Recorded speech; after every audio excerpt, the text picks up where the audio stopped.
你好，本期音频为你领读的书是《我们为什么生病》，我是荐读人林海。500万年前，南方古猿开始直立行走，减少能量消耗，以适应当时的环境。200万年前，能人学会使用工具，提高了狩猎的成功率和生存率。180万年前，火第一次出现在直立人的生活中，潜移默化地改变了人类茹毛饮血的饮食方式。25万年前，一个突变的基因让智人开始用语言交流，人和人之间开始有了无形的联系纽带，原始社会的雏形出现。我们不难发现，是进化把人类一步步地推向了食物链的顶端。但是，站在食物链的顶端，并不意味着人类能就此免于被捕食的恐惧，因为人类的背后还有一个捕食者——疾病。随着殖民者带到非洲大陆的天花病毒，让1亿左右的原住民骤减到了1000万。西班牙大流感在短短几个月内就带走了5000多万人的生命。黑死病更是让欧洲损失了将近1/3的人口，直接改变了人类文明的走向。忍受疾病给我们带来的痛苦时，你有没有想过，为什么进化给了人类改造世界的智慧，却没有给人类不生病的基因呢？我们为什么生病？要回答的就是这个问题。他从基因角度解释了疾病的发生，认为疾病也许只是人类演化过程的副作用，是人体权衡利弊后的最优选。本书一经出版就获得了生物学界的一致好评，被称作是可以和英国演化理论学者理查德·道金斯创作的科普读物《自私的基因》相媲美的演化医学圣经。本书的作者之一伦道夫 ·M. 尼斯是密西根大学的精神病学教授，在进化心理学和达尔文医学研究领域享有盛名。另一位作者 George C. Williams 是纽约州立大学的教授，因在生物科学领域做出的贡献，获得过生物界诺贝尔奖之称的克拉福德奖，并在67岁当选了美国科学院院士，被称为美国最受尊敬的演化生物学家之一。接下来就让领读者傅雅从3个部分为你详细讲讲书中的主要内容。我是领读者傅雅。第一部分，我们来看看人体拥有怎样的防御机制来防止生病。这里涉及到人体的3道免疫防线。据统计，每个正常人每平方厘米的皮肤上都有6到8万个病菌常驻。如果放大到人类的尺寸，那么每平方厘米的细菌可以占满3个标准的足球场。听到这个比喻，你是不是觉得挺难以置信的？如果周围的环境病菌这么多，那么为什么人却不会天天生病呢？这就要感谢我们强大的免疫系统了。为了更好地理解人体的免疫系统，我们先来做一个比喻。假如人体是一座易守难攻的古城，病菌是城外虎视眈眈的敌军，那么免疫系统就是整座城市的防御系统。这个防御系统分成3大块，最基础的防御措施是城墙、护城河等硬件设施，在人体上对应为覆盖在我们体表的皮肤、黏膜以及它们的分泌物。进阶版的防御手段是巡逻的士兵，对应到人体上就是非特异性免疫系统。终极的防御手段是特种部队，对应到人体上就是特异性免疫。听到这儿，可能有人会问，这个特异性免疫和非特异性免疫有什么区别呢？这个问题晚点再讲，我们先来了解一下免疫的全过程。正常情况下，虽然覆盖在我们体表的病菌们形态各异，致病毒力也是有强有弱，但它们的目标都很一致，就是进入人体。但幸运的是，在大多数情况下，由于皮肤的阻挡，它们只能被拦在城墙外面，并不会对人体构成什么威胁。但是城墙并不是坚不可摧的，总会有意外发生。比如我们切菜切到了手指，或者摔了一跤，蹭破了皮。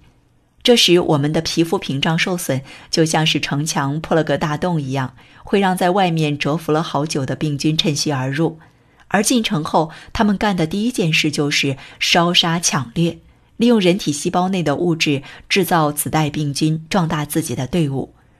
就在病菌大张旗鼓扩充队伍时，巡逻的士兵 A 发现了这群入侵者，于是他赶紧召集其他士兵 A 展开第一轮攻击。这就是巨噬细胞的吞噬。虽然巨噬细胞的战斗力很强，一个细胞可以吞掉100个左右的病菌，但对于不到20分钟就能数目翻倍的病菌来说，巨噬细胞还是有些力不从心。于是巨噬细胞们开始发信号，请求上级支援。接着免疫系统总部收到求救信号后，派出了坦克兵 B。于是坦克兵们开着坦克，循着巨噬细胞发放的信号奔赴战斗一线。这个坦克兵 B 就是中性粒细胞。虽然中性粒细胞的战斗力比巨噬细胞强大得多，但这种强大的战斗力既有好处也有缺点。好处就是它能大规模地杀死病菌，而缺点就是它有时候威力太大，容易伤到人体的正常细胞。为了避免过多的自身组织在中性粒细胞的攻击中身亡，人体把中性粒细胞的默认寿命值设计得很短，通常它们会在攻击后和敌人同归于尽。所以战争结束后，战场上剩下的会是中性粒细胞和病菌两方的尸体。这两种物质在我们的肉眼看来就是脓。前面提到的巨噬细胞、中性粒细胞以及其他非特异性免疫物质一起构成的就是人体的第二道防线——非特异性免疫。但是有时候即使非特异性免疫火力全开，也抵挡不住病菌的入侵。这时巨噬细胞只能再次向上级求助，但这次它不是通过发信号，而是把自己吞噬的病菌俘虏一起带回总部。这时人体就进入了特异性免疫的阶段，特种部队，也就是人体的 T 细胞开始登场。T 细胞们看到巨噬细胞带回来的俘虏后，照着俘虏的样子画了无数张通缉令，人手一张，然后兵分两路，一部分 T 细胞拿着通缉令，目标精准地杀伤那些被病菌侵占的正常细胞，然后叫巨噬细胞来收拾残局。另一部分 T 细胞则负责把通缉令存档，标明这种病菌的攻击力较强，靠非特异性免疫无法清除，下次再发现直接启动特异性免疫。好了，这就是人体免疫的大致过程。讲完这个，我们就要回答前面所提出的问题了。什么是非特异性免疫？什么是特异性免疫？它们二者的区别主要在哪？和特异性免疫反应相比，非特异性免疫就像是人体免疫系统的下意识反应。这种反应很迅速，而且往往能及时阻止外界病菌的入侵，但它也有一个缺点，就是会对外来病菌发起无差别的攻击。而特异性免疫则不同，还记得我们提到的通缉令吗？那就是特异性免疫的厉害之处，它能拿着通缉令找到那些被通缉的细胞，目标明确地逐个清除。除了这3道免疫防线，我们的免疫系统还有一套绝活，就是制造恶劣环境。而对于病菌来说，最常见的恶劣环境就是发烧和咳嗽。听到这儿，你可能会说，啊，咳嗽和发烧不是病吗？怎么还成了免疫系统的绝活呢？这就是我们对咳嗽和发烧的误解了。为什么这么说呢？我们一个一个来看，先说咳嗽。大气中的尘埃、病菌、微粒物质会随着呼吸和氧气一起进入我们的气道，而气道就像一个能分泌粘液的毛刷子，它会一边放走空气，一边来住这些外来颗粒。但气管的净化能力是有限的，所以当异物越积越多时，神经系统就会发出指令，把这些异物咳出去。这时气道的纤毛就会逆向摆动，把异物推出气管。所以咳嗽其实是一种排出异物的生理反射，是一种保护机制。大多数轻症的咳嗽对人体来说都是有益的，如果过分阵咳，反而会让异物无法及时排出，给人体造成负担。至于发烧，就是更高级的杀菌机制了。因为病菌一般都不耐热，所以温度的升高能很大程度地抑制病菌的繁殖。如果你觉得不好理解，那我们看看蝙蝠这个生物界的百毒之王就知道了。蝙蝠身上会携带各种各样的病毒，包括埃博拉病毒、SARS、冠状病毒等，但蝙蝠却不会患病，这是为什么呢？一个重要的原因就是蝙蝠常年保持着40度的体温，也就是说，蝙蝠一直处于发烧的状态。这种高热的状态能杀死很多病菌，所以蝙蝠才会百毒不侵。但对人类来说，发热杀菌的方式只在特定范围内适用。如果人烧到38度5以上，不仅病菌会被杀死，我们人体的细胞也会受到不可逆的损伤。比如脑细胞发生脱水，人发生惊厥，这样反而得不偿失。但只要体温在38度5以下，发热对人来说都是一件利大于弊的事情。当然，可能还是有人会对发热有益这个结论保持怀疑，所以为了打消大家的顾虑，我们来讲一个用发热治病的具体案例，它也是我们今天要说的第二个重点。生病有时候并非是坏事，它可能是人体在权衡利弊后做出的选择。19世纪初的神经病院里有一群特殊的患者，那就是病情发展到晚期，梅毒螺旋体侵袭到患者中枢神经系统中的神经性梅毒患者。由于对病情难以启齿，这些患者往往会延误病情治疗的最佳时期，最终发展为癫痫等神经系统的症状。所以，如何治疗神经性梅毒，或者说如何治疗梅毒，从而缓解患者神经系统的症状，就成了神经病医生需要面对的问题。贾雷格就是当时众多为梅毒感到困扰的神经病医生之一。有一天，一个发热患者的出现让贾雷格看到了希望。他发现，在发热时，患者神经系统的症状会得到很大缓解。但体温一降下来，患者就会回到原来的状态。那么，怎样才能让患者持续发热呢？一个想法从贾雷格脑中一闪而过：疟疾。虽然疟疾会导致患者持续发热，但轻症的疟疾可以用奎尼丁来治疗，所以两害取其轻，贾雷格决定试一试。他采集了疟疾患者的血样，把它们注射到了9名晚期梅毒患者的体内。这些患者随即出现了疟疾感染的高热症状，在持续发热的情况下，9个实验者中有6个人的症状得到了明显改善，2人没有明显反应，1人在实验途中去世。虽然不是100%的成功，但这对于走投无路的梅毒患者来说也算看到了希望。于是贾雷格扩大了实验范围，开始给更多的梅毒患者注射疟疾血清。到1921年底，他给200名左右的神经性梅毒患者成功地接种了疟疾，其中有50名患者完全康复，回归到了正常生活中。1927年，贾雷格凭借这一发现获得了诺贝尔生理学或医学奖。此后，这种方法被神经病医生广泛应用，直到1943年青霉素出现，疟疾治疗晚期梅毒的时代才告一段落。除了这种人为的以病攻病的治疗方法，在自然界有些疾病生来就是其他疾病的克星，比如疟疾的天敌镰刀型贫血病。提到贫血，大家可能都不陌生，但是镰刀型贫血病是什么呢？我们来简单介绍一下。红细胞携带着氧气通过毛细血管时，会一边把氧气释放给组织细胞，一边把组织细胞产生的二氧化碳回收回去。为了让红细胞携带的氧气充分释放，我们的毛细血管被设计成了窄窄的单行道，只能允许红细胞排成一排，挨个通过。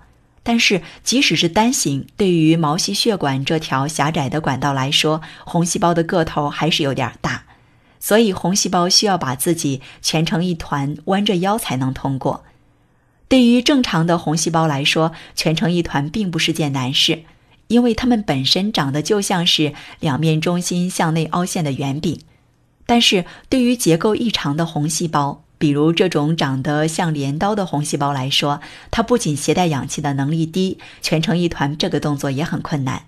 于是镰刀状的红细胞就会被卡在毛细血管里，进不去，出不来。这时前面的巡逻士兵 A 又上场了，他一看这个红细胞和我认识的红细胞长得不太一样啊，保险起见还是消灭掉吧。于是镰刀型红细胞就这样被吞噬了，而红细胞变少自然会导致贫血。这种贫血病属于一种遗传病，刚出生时不太明显，但随着患者长大，症状就会逐渐加重。一开始的表现可能是头晕乏力，然后就是机体代偿造血导致的肝脾肿大。如果不及时治疗，患者可能会因为血液积蓄在肿大的肝脾导致休克。虽然镰刀型贫血病在中国不太常见，但它在疟疾多发的非洲地区却十分普遍。这是为什么呢？就是因为它是疟疾的克星。导致疟疾的疟原虫通常会寄生在我们的红细胞中，靠着红细胞里的氧气生存。而镰刀型贫血病的患者的红细胞由于结构异常，常年缺氧，疟原虫在里面一般活不了多久，自然也产生不了子代细胞，引起疟疾的症状。由于镰刀型贫血病的患者感染疟疾的概率要比正常人低得多，而且镰刀型贫血病也比疟疾好治得多。人体在权衡利弊后，才会在疟疾和镰刀型贫血病之间选择后者。好了，讲完疾病的发生有时是机体权衡利弊后做出的选择后，我们接着说最后一个部分。生病了一定要吃药吗？药到真的能病除吗？每当季节更替，人们出现感冒、发烧、流鼻涕的症状时，吃感冒药了吗？都会变成标准的问候语。但是感冒药真的治感冒吗？其实未必。就拿感冒的这几个症状来说，发烧、咳嗽、流鼻涕，按照我们前面的讲述，这些都是人体的防御机制在起作用。那这时感冒药的作用又是什么呢？简单来说，感冒药的作用可以分成两部分，一是缓解这些症状，二是镇静，就是让我们多睡觉。通过睡觉让机体得到充分的休息，让免疫系统在睡眠时发挥作用。听到这儿，可能有人会问，但每次喝完感冒药后，我都感觉感冒好得快多了，这又该怎么解释呢？这时候就需要用数据说话了。研究人员为了确定感冒药的真实效果，选了一批身体素质差不多的健康的志愿者，然后把这些志愿者随机分成了两组，先让这些患者主动感冒，再给他们服用药物。只不过在实验中，一组志愿者服用的是真的感冒药，另一组志愿者服用的是和感冒药长得一样的安慰剂，就是不含药物的淀粉片。结果发现，服用感冒药的那一组患者，他们的鼻塞和咳嗽确实得到了缓解，但感冒持续的时间却更长，平均下来要比没有服用感冒药的患者长2到3天。也就是说，不吃感冒药的患者反倒好得快。而且随便服用感冒药、滥用抗生素，不仅会延长自愈的时间，还会带来潜在的威胁——耐药性的超级细菌。接下来我们就来讲讲什么是抗生素，什么是耐药性，以及耐药性细菌对人类的危害。抗生素是指由细菌、真菌等微生物或高等动植物产生的能干扰其他细菌发育的化学物质。它可以阻止细菌生长，干扰子代细菌合成，但是会有极个别的细菌因为基因突变产生耐药性，可以抵抗抗生素的药效。这里我们拿青霉素来举例。青霉素发现之初，几百个单位的青霉素就能拯救无数伤员的性命，但到了现在，几百万个单位的青霉素都救不了一个人的性命。这就是因为我们频繁使用抗生素，让一大波不怕抗生素的细菌被筛选了出来，成了各种抗菌药物都杀不死的超级细菌。这相当于让我们又回到了抗生素发明之前，任何一个小小的感染都可能让我们丧命。除了滥用抗生素，我们再来看一个错误用药的例子。20世纪50年代，德国的一家药企研发了一种叫反应停的药物，因为能有效缓解妊娠反应带来的痛苦，反应停一经投放就获得了孕妇们的追捧，并迅速流向了欧洲其他国家。但是就在反应停在市场大面积流通时，另一件事情发生了。产科医生们发现，最近几年畸形儿的出生率和前几年相比大幅上升，而且这些婴儿的畸形表现还十分类似，都是没有手臂和腿。他们的手臂和腿直接连在躯干上，形似海豹，所以也被叫做海豹儿。有医生提出是反应停的使用导致了海豹儿的出现，接着又有病理学家证实反应停所包含的化学物质沙利度胺对灵长类动物确实有很强的致激性。于是在舆论的重压下，厂家宣布召回所有药物，但这时已经是反应停面世的第6年。世界范围内因为服用反应停已经有1万多名海豹儿诞生。这是药物监管不严导致的悲剧，在这儿我们就不赘述了。最后我们再来聊聊孕吐，这种让孕妇宁愿吃药也不愿忍受的妊娠反应究竟是不是一件坏事呢？一般来说，孕吐通常发生在妊娠早期，也就是头3个月。这时候有些准妈妈们会出现看啥啥不香，吃啥啥想吐的状态。对准妈妈来说这很痛苦，但对于幼小的胚胎来说，这其实是一种保护机制。为什么这么说呢？因为妈妈吃什么直接决定了胚胎接受的营养物质是什么，而许多成人习以为常的食物对小胚胎来说都有潜在的威胁，所以为了减少自己和这些物质接触的机会，胚胎才决定让妈妈少吃一点。而对婴儿有潜在威胁的食物，简单点来说就是蔬菜，尤其是气味重的蔬菜，比如洋葱和大蒜。这其实也和我们的进化有关，因为植物不能像动物一样通过移动来躲避捕食者的追击，所以植物才想到了另外一个办法，产生毒素。气味越大，就意味着它可能存在的毒素越多。这一点我们从大蒜杀菌的功效中就能看出来了。为了安全，我们的祖先把这种对于植物的恐惧刻在了基因中，所以别说是胚胎时期，就是上了幼儿园的小朋友也还是不喜欢吃蔬菜。而这种不喜欢其实没有什么原因，只是一种进化导致的与生俱来的直觉罢了。所以孕吐其实是胚胎给妈妈的暗号，它在告诉妈妈，这个可能对我有害，你不许吃。忽略信号背后的意义，一味制止甚至盲目吃药，就会对腹中的胎儿造成不利影响。以上就是这本书的主体内容，最后我们来简单总结一下。第一部分我们讲到，为了抵挡外界病菌的入侵，我们的机体布置了3道免疫防线，分别是皮肤黏膜的屏障作用、非特异性免疫和特异性免疫。第二部分我们讲了生病不一定是坏事，有些疾病其实是机体权衡利弊后的最优选择。第三部分我们讲了药到不一定会病除，合理用药、适量用药才能让药物发挥最大的作用。在我们的观念中，进化是物种的更替，是猿人变成人，离我们很遥远。但事实并非如此，每一个基因的突变，每一种有益基因的迭代产生，其实都是进化过程中的一部分。正如作者所言，没有演化之光，医学的一切问题都无法得到理解。了解进化对我们的意义，从演化角度去思考临床医学，不仅可以帮助我们了解人体设计上的固有问题，了解疾病发生的过程，还能帮我们寻找疾病更深层次的原因。